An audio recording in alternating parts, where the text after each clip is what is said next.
নমস্কার বন্ধুরা, আজকে আমি ব্লগটা সকাল সকাল নিয়ে এসেছি আমার রান্না নিয়ে। রুই মাছটাকে নুন হলুদ মাখিয়ে নেবো আর সামান্য একটু তেল দিয়ে দেবো, তাহলে মাছটা ফাটে কম। রুই মাছ ফাটে না যেহেতু, কিন্তু আমি সব মাছে একটু তেল মাখিয়ে নিই। হ্যাঁ, আমার সোনুর রান্নাঘরে যদি ভালো লেগে থাকে রুই মাছের রেসিপিটা যে দেখাবো, একটু লাইক শেয়ার কমেন্ট করেন আর একটু সাবস্ক্রাইব করে দিয়েন। চলেন আজকে রুই মাছের রেসিপি আমি কি করে করছি। রুই মাছটা দেখুন, আর এত গরমের মধ্যে রুই মাছটা আজকে একটু অন্যরকম করব। এই কদিন তো হালকা সিদ্ধ, তারপরে পান্তা অনেক কিছু খেয়েছি, অনেক কিছু দেখিয়েছি। আজকে রুই মাছের একটু ঝাল ঝাল একটু করে খাওয়া হোক বন্ধুরা। মাছটা গরম তেলের মধ্যে মাছগুলো সব দিয়ে দিচ্ছি। ওদিকে আমি ভাত বসিয়ে নিয়েছি, ভাতের হাঁড়িতে গরম জল দেওয়া আছে।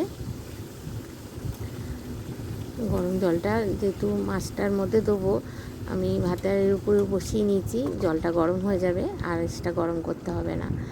ভাতটা একটু চেক করব যে ভাতটা কতদূর কী আছে। আজকে বন্ধুরা, আজকে সকলকে সোনুর রান্নাঘরে স্বাগত। দেখুন, আমি ভাতটা চেক করে নিলাম, ভাতটা আটটু হবে।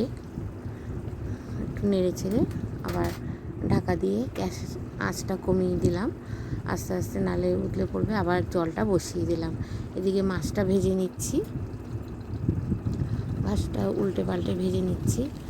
এবার ভাজা হয়ে গেলে এবার কি কি দেবো, কী মশলা দেবো আপনাদের সকলকে দেখাবো। আপনারা সকলে গরমের মধ্যে কেমন আছেন, এটা আমি বারবার বলি। আপনারা খুব সাবধানে থাকবেন, ভালো থাকবেন। আমাদের এখানে যা গরম, আপনাদের ওখানে কীরকম গরম আমি জানি না। একটু গ্রাম সাইডের দিকে গরমটা কম হয়, ভীষণ গাছপালা হাওয়া বাতাস প্রচুর খেলে। আমাদের এখানে প্রচুর গরম, এখানে বড় বড় বিল্ডিং, কলকাতা শহরে প্রচুর প্রচুর গরম। তাও আমাদের এই জায়গাটা একটু অন্যরকম। মাছটা ভাজা হয়ে গেছে, ওই মাছগুলো এবার আরও যে মাছ আছে সেগুলো আমি দিয়ে দিচ্ছি। সব এক এক করে ভেজে নেব।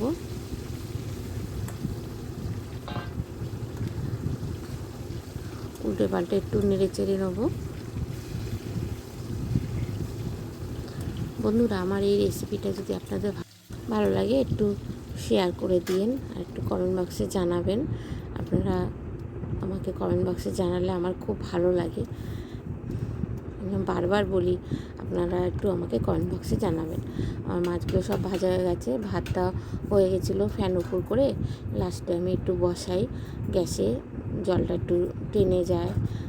জল জল যদি ভাব থাকে তাহলে ভাতটা একটু ঝরঝরা হয়ে যায়। দেখুন, ভাতটা বেশ ভালোই ঝরঝরা হয়ে গেছে। একটু রাখবো, এটা আমার বরাবরই অভ্যেস। এবার মাছগুলো তুলে নেওয়ার পর এবার শুকনো লঙ্কা, একটু সাদা জিরে, গোটা সাদা জিরে দিয়ে দিলাম ফোড়নে, দিয়ে ভালো করে নেড়ে চেড়ে একটু নেবো। তারপর এর মধ্যে এক এক করে সব আমি মশলাগুলো দিয়ে দেবো। মশলা বলতে ফোড়নের মধ্যে একটু পেঁয়াজ দেবো, পেঁয়াজ কুচি করে নিয়েছিলাম, পেঁয়াজটা দেবো। রুই মাছটা একটু অন্যরকম রাখবো। আপনারা তো অনেক রকমভাবেই কাতলা মাছ খেয়েছেন, রুই মাছ খেয়েছেন, আমি একটু অন্যরকমভাবে রাখছি। এবার আলুগুলো দিয়ে দেবো, আলুগুলো দিয়ে একটুখানি লাইট নুন দেবো, নেড়ে চেড়ে একটু ভেজে নেবো। একটু নুন দিয়ে দেবো আলুগুলোর মধ্যে, যাতে একটু নুনে এটা অংশ ঢোকে। নুনটা একটু ভাজার সময় নুন দিলে ভালো হয়। একটু নুন দিয়ে ভালো করে ভেজে নেবো। মাছগুলো যে তুলে রেখেছি সেই আপনাদের দেখালাম। আমি আর একটা জিনিস দিতে ভুলে গেছি বন্ধুরা, এখন আমি সেটা দিয়ে দেবো। সেটা কি বলুন তো, একটু তেজপাতা। এই তেজপাতাটা আমি ফোড়নের সময় দিতে ভুলে গেছিলাম, তাই এখন আমি তেজপাতা দিয়ে দেবো। আপনাদের যদি একটু শুনতে অসুবিধা হয় বন্ধুরা, আমাকে কমেন্ট করে জানাবেন।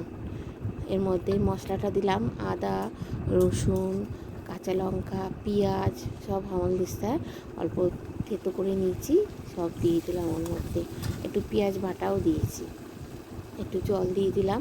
এবার হলুদ দেবো, এবার মশলাগুলো দেবো তো যাতে পোড়া না লাগে, তার জন্য একটু গরম জল দিয়ে দিলাম।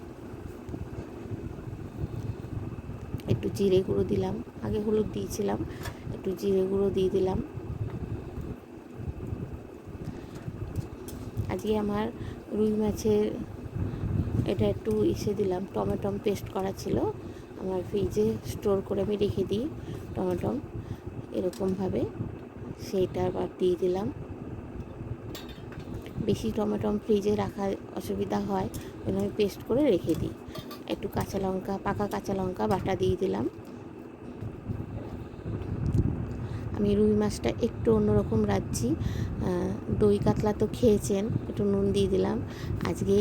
আজকে রুই দই কালিয়া রুই দই কালিয়া আজকে হচ্ছে।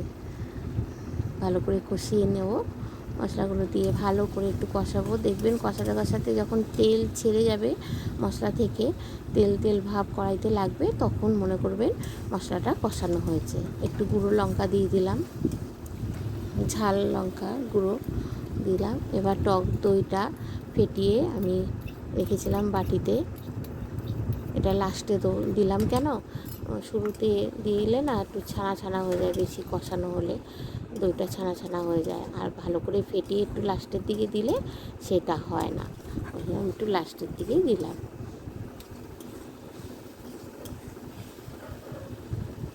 আর ওই বাটির মধ্যে একটু গরম জল দিয়ে দেবো, দই বাটিটার মধ্যে, সেটা আমি এর মধ্যে দিয়ে দেবো মশলার মধ্যে।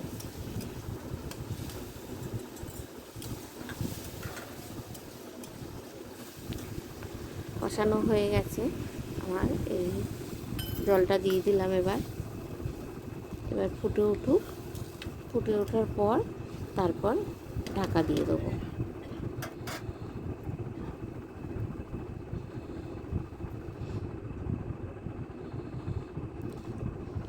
একটু ঢাকা দিয়ে দেবো। এবার ফুটে ওঠার বেশ আলুগুলো সিদ্ধ হয়ে যায়। এবার এই যে আলুগুলো কিছুক্ষণ 10 মিনিট পর আমি আবার ঢাকনাটা খুললাম, খুলে দেখছি আলুগুলো সিদ্ধ হয়ে গেছে, বেশিক্ষণ লাগে না আলুগুলো সিদ্ধ হতে। এবার মাছগুলো আমি সব দিয়ে দেবো। দই রুই কালিয়াটা যদি ভালো লেগে থাকে আপনারা কমেন্ট বক্সে অবশ্যই আমাকে জানাবেন কিন্তু। আর যারা দই দিয়ে রুই মাছ কালিয়াটা করেছেন তাদের তো জানেনই কতটা স্বাদ হয়, আর যারা করেননি তারা আমার এই রেসিপিটা দেখে একটু খেয়ে দেখবেন, আর আমাকে একটু জানাবেন, ভালো হলেও জানাবেন, মন্দ হলেও জানাবেন। আমি বারবার বলি আমাকে একটু কমেন্ট বক্সে একটু বন্ধুরা জানাবেন কেমন লাগলো আমার রেসিপিটা, কেমন হলো সেটা আমাদের জানাবেন। এবার সব ভাগে ভাগে তুলে নিচ্ছি, আমরা তো 3 জন মানুষ, তাই 2 ভাগে তুলছি, একটা রাতে আর একটা দুপুরে।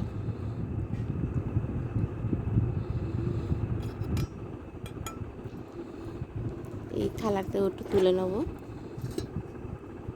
বন্ধুরা দই দিয়ে যদি রান্নাটা করেন না, তাহলে হজমের জন্য এই গরমে হজমের কোনো ক্ষতি হবে না। মশলাপাতি তো সব আমার নিজস্ব বাড়িতেই করা, তাতে আমার দোকানের কিছুই কেনা না, এই জন্য বলছি যে দই দিয়ে করবেন ভালো। আমার মশলাটাও বাইরের মশলা না, যে কোনো মশলা দিয়ে, তেল মশলা দিয়ে গরমের মধ্যে খেলে ক্ষতি হবে, ভালোই হবে, কিচ্ছু হবে না।